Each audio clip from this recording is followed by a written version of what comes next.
Thank you, Mr. Chairman, and thank you, Mr. Chairman. Look, it's a complicated political environment, and I really appreciate all of you being willing to step up and serve your country. For all of you but one, you have been serving your country through Foreign Service and have accomplished a great deal to get to the level that you are as ambassadors. But we need your help. I mean, this is discouraging, what's going on. Uruguay being the exception.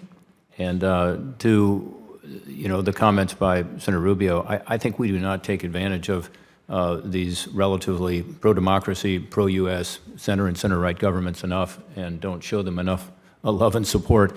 And that's one reason we end up, with more difficult situations, as we see in pretty much every other country represented, even with regard to Suriname, with regard to their opening to China, which concerns me greatly in the Belt and Road Initiative. So that would be, I would echo those concerns, and I think we need to redouble our efforts to demonstrate our support for those countries that are standing up for democracy, human rights, and allied with us. With regard to El Salvador, I'm going to come at this a little differently. On the U.S. border, we're experiencing something unparalleled. We've never seen it before. We have record levels of people, drugs coming across the border. We've got 3 months left in the fiscal year until we know what the final numbers are. Already we're at record levels of any year in the history of our country.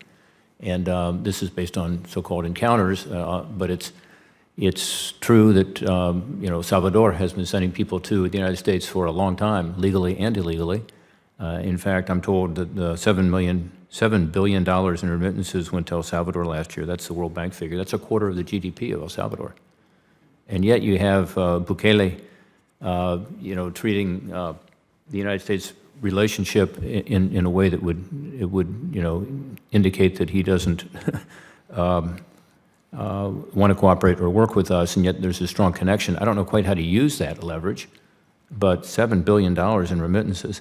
One question I'd have for you, Mr. Duncan, because you've been at this a while, you've got a lot of experience in Latin America. Title 42 is about to be revoked if the administration has its way, and roughly half of the people who are stopped at the border and turned back are turned back because of Title 42, and yet we have record levels of illegal migration. So without 42 being in place, it would be a flood, and that's because of our asylum policy, in my view, primarily, but it's also other changes that the administration made. What do you think about that? Do you think human smugglers and drug cartels will come from Salvador in increased numbers if Title 42 is revoked at the border?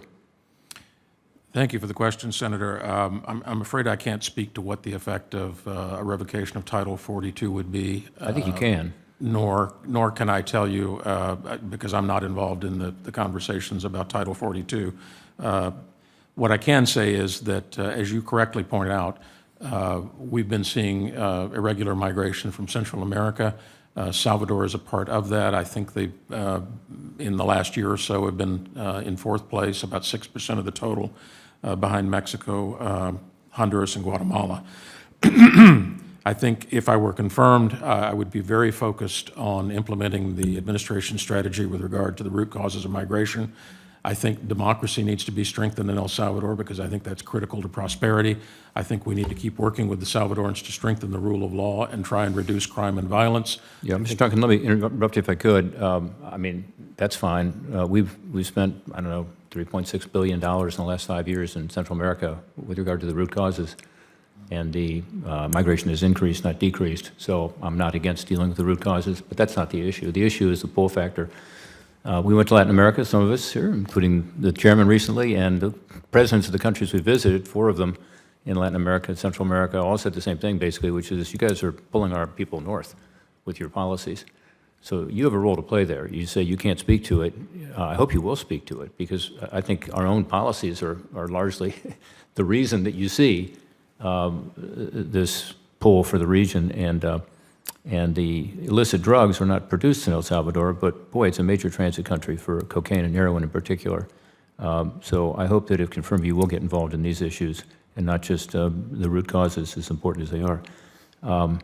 The Salvadoran cooperation on counter-drug and anti-gang efforts, I assume you're aware that we do not get the cooperation that we would like to have.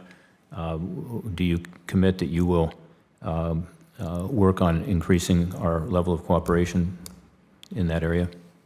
Thank you, Senator. Yes, absolutely. Counter-narcotics has been one of the areas where we have had some success in our collaboration with the Salvadorans, and if confirmed, I would seek to do everything in my power to increase that collaboration. We have also worked with them, and are working with them, I should say, on border intelligence, on alien smuggling.